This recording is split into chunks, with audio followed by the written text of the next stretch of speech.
What's up and welcome back to my channel. I am the Mass Trans and you are watching me, baby.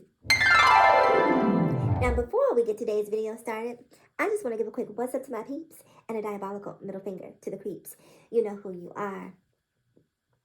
Alright, so it is 4 a.m. in the morning around these parts and I have been up since 1 a.m. I just could not sleep. And since I couldn't sleep, I turned on YouTube and just started watching videos. And I came across Dr. Umar Johnson interview on The Breakfast Club. Actually, I believe it was on Charlamagne's show. I can't think of the name of the show. And he was talking about Britney Griner. And over the past day or so, I've seen a lot of different opinions about this Britney Griner release. Now listen, color me naive. Okay, color me an optimist. But I did not necessarily see the backlash that is happening as a result of this Britney Griner release. People are upset. And believe it or not, a lot of the people who are upset are black and brown people. So I'm going to paraphrase what I heard Dr. Umar Johnson say on Charlamagne's show. He basically said that getting Britney Griner released was the Biden administration's way of pandering to four select groups, four select voter blocks. Those blocks being the women voter, the black voter, the LGBTQIAP plus voter, and I believe the celebrity voter, which I didn't really realize was a block. I mean, I guess celebrities have influence, but in terms of their voting power, celebrities are probably 1% of 1% of 1% of 1% of 1%. But celebrities definitely hold a lot of influence in terms of the masses, so to speak. And when I heard Dr. Umar Johnson say, and Charlamagne essentially agreed with what Dr. Umar Johnson was saying. And I didn't like that, right? Because sometimes I feel like Dr. Umar Johnson reminds me a lot of my older brother. And my older brother just has this very dominating alpha energy, right? Where people, when he talks, even if you have an opinion that is contrary to whatever his opinion may be, a lot of people don't get pushback on it because I don't want to necessarily say that they're afraid, but they're intimidated. They're intimidated by what he has to say. Like, I remember once I saw Dr. Umar Johnson, and I actually, believe it or not, I like Dr. Umar Johnson. I agree with a lot of what he has to say in terms of helping to elevate minority communities, the black community in particular. But I definitely think he misses the mark when it comes to black LGBTQIAP plus persons and including them in that black elevation. So I don't necessarily think that he sees us as part of that group, so to speak, if you know what I'm saying. And I saw him in an interview talking about, that the trans experience or LGBTQIAP persons were the result of trauma and this, that, and the third, and that's why they are who they are. And I'm just, and talking about how, to be trans, to be LGBTQIAP plus identified is essentially a mental condition where we, don't have all of our bearings. And listen, he's a doctor, and he has his own opinions. And so, but here's the thing that really gets me. I hate when people try to tell me what my experience is. I'm here, I'm living it, I'm in it. I'm on the inside looking out, you are on the outside looking in. There is no possible way you can tell me about what my experience is. And I often equate it to someone who is of another race, i.e. a white person, trying to tell a black person that they shouldn't be mad about X, Y, and Z. Like, you can't tell me as a black trans woman what to be angry about. You can't tell me as a black trans woman what my experience is. I can tell you because I live it. I live it. So I don't want to go too far down that rabbit hole, but I say that just to say that there are a lot of things that Dr. Umar Johnson says that I disagree with. And this Britney Griner thing is one of those things that I definitely disagree with. I remember about, what was it, a year ago, 2 years ago, when Tory Lanez, quote unquote, or allegedly assaulted Megan Thee Stallion, which I totally believe he did. And Megan Thee Stallion was on Saturday Night Live and she was like, protect black women. And that became a rallying cry essentially for minority women, black women in particular, to protect black women because black women are essentially not given the protections that they need in a lot of instances. And even with the Shanquella Robinson case that we see in the news, you know, about her going down to Mexico and what we all know the result of that, you know, how black women essentially rallied around her and in support of her because what happened to her was completely unjustified and unfair, even though it happened at the hands of another black woman. But here it is with Brittany Griner, and again, I've seen a couple of videos, you know, because it's almost like because Brittany is very much masculine appearing and has a very masculine energy. I say that not to be disrespectful or to be offensive, but listen, we have to call a spade what a spade, right? She has there's a bravado about Brittany. And because she has that bravado, she's not seen as, you know, diminutive or, you know, in need of protection. You know, she is the strong black woman times 1,000, you know, based on perception. No one knows what Britney is going through, and no one, frankly, no one cares to ask. And so when I hear these people being upset about Britney being released, it's just like, is she not black? Is she not a woman? I'm confused. Because if we're supposed to be protecting black women, is there an asterisk there that I just missed that says except for lesbians? Except for, you know, butch, masculine appearing lesbians, they can take care of themselves. They don't need us. And so people act as if Biden helping to facilitate the release of Britney is not a win for black women and the black community at large. And the LGBTQIAP plus community. Because frankly, it's proof positive, right, that we see the world through a different lens. Because the first things I see when I look at Britney is a black woman. The first thing some people see when they look at Britney is a gay or lesbian woman. The gay and the lesbian come before the woman. Do you see that sequence? Because I see a black woman, but they don't see that. They see a gay woman. And that gay negates the black. And so that mitigates the amount of empathy that they give or afford to Britney. Because she's gay. Because she's lesbian. Because she's not only lesbian, but lesbian and masculine appearing. Because there might be a greater sense of empathy if this were Britney's wife, who has a very feminine, you know, she's very conventional in her appearance and mannerisms. So if it were Britney's wife who were incarcerated in Russia, people may have a greater sense of empathy because of her femininity.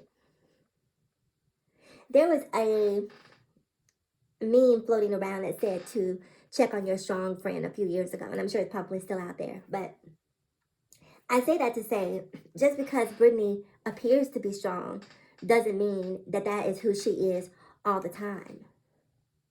And maybe she's trying to save face because she doesn't want her family to be concerned. She doesn't want her wife to be upset. And she's trying to put on a brave face. But we don't know if she goes back to her cell and breaks down. We don't know if she goes back there and cries, you know. But when the cameras come on, you know, she's an athlete. It's game time. I can't appear broken. I can't appear weak. Not because I don't want sympathy, but because I'm trying to put the needs of the people that I care about, the emotions of the people that I care about, in front of my own.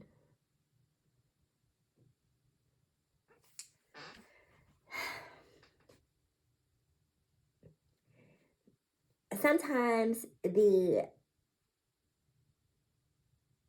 inability of the black community to empathize, to ingratiate those who are of the LGBTQIAP plus ilk, it's mind-boggling to me. I just cannot fathom how and why people don't understand that I see myself as a black trans woman, not as a trans woman who happens to be black.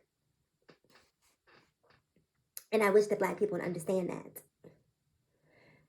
Because it almost puts you in a position where you feel like you're forced to choose against you or your race. It's sad. It's sad that so many because it was a black woman that I saw who was essentially doing this sort of dog whistle about, how the LGBTQ community is a strong community and how we rally behind ours. Listen, I don't know why people have assigned this power and authority to the LGBTQIAP plus community. It's not us, okay? We are rendered powerless, just so you know, okay? It's not us that holds that power. Let me tell you who it is. It is advertisers, it is corporations who hold that power. Because if we had that power, Britney would have never been incarcerated. She would have just, smoked her rainbow colored vape pen all the way through the airport and said, hey, I'm LGBT. You don't want these problems. You don't want this vape smoke. This ain't what you want, player. You don't want this rainbow to come after you. But it doesn't work like that.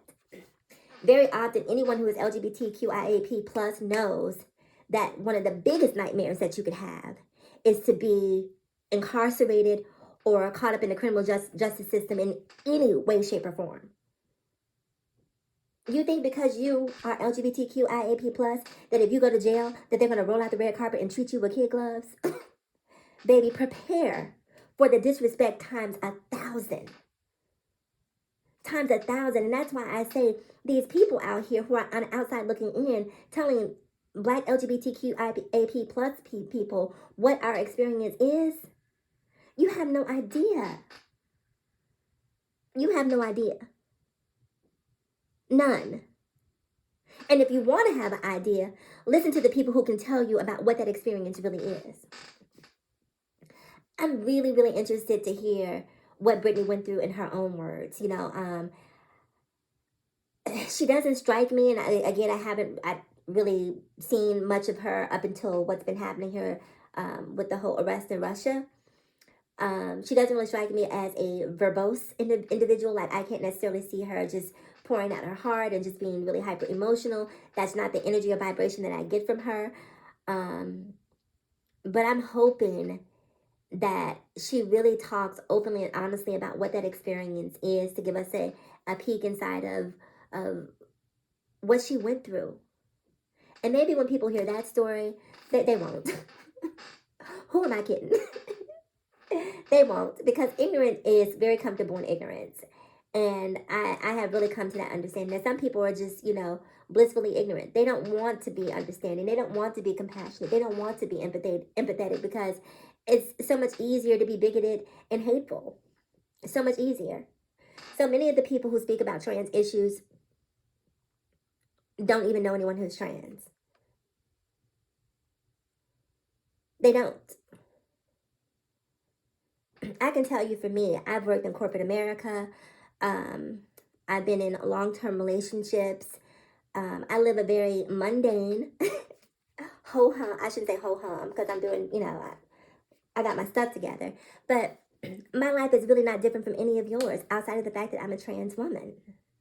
I go to work, I pay bills, I buy property, I have dreams and goals and aspirations the same as any other person. And I don't ever wake up, right, comparing or feeling like, man, my life isn't moving forward because of this group. Because this group is just, they're so powerful that they're stopping me from moving forward. I wake up steadfast and determined to make it happen. Excuse free. I don't have time to blame white people. I don't have time to blame black people. I don't have time to be blaming childhood trauma. I just don't have time for it. Get it? I wake up and I get it done. And I'm sure that there are a lot of people across the board who are not LGBTQIAP plus who live life with that same vim and vigor. But for whatever reason, their experience is more valuable than mine because, again, everything about me is diminished the moment that someone finds out that I'm trans. So anyway, you guys, I don't want to make this video longer than necessary. I was honestly trying to make a 5-minute video, but sometimes, you just got a little extra something to say. So I'm curious to know what you think. Talk to me below in the comments about this whole Britney Griner experience, whether you are excited about her being released, whether you think that it was an issue because we traded, a smoker for, an arms dealer, and, you feel like it's unbalanced. Um, I know a lot of people feel that way, even though he was going to be released in 10 years anyway. So it was pretty much 10 for 10. She got a 10-year sentence. He had about 10 years left. So it was basically an even trade. But who cares about that? People don't care about facts. And I've learned that it's so easy for people to just attach themselves to talking points. When they hear one person saying something, rather than doing the research and figuring out what's actually the truth and what's actually factual, they attach themselves to that story or to that belief because they're lazy. So like I was about to say, please do me a huge favor. Like, comment, subscribe, and share. Shout out to Britney, by the way. And as always, in closing, ask yourself this one poignant question. Why be bitter when we can be better? So let's be better together. I'm the Mass Trans, and I'll talk to you guys again in my next video. Bye-bye.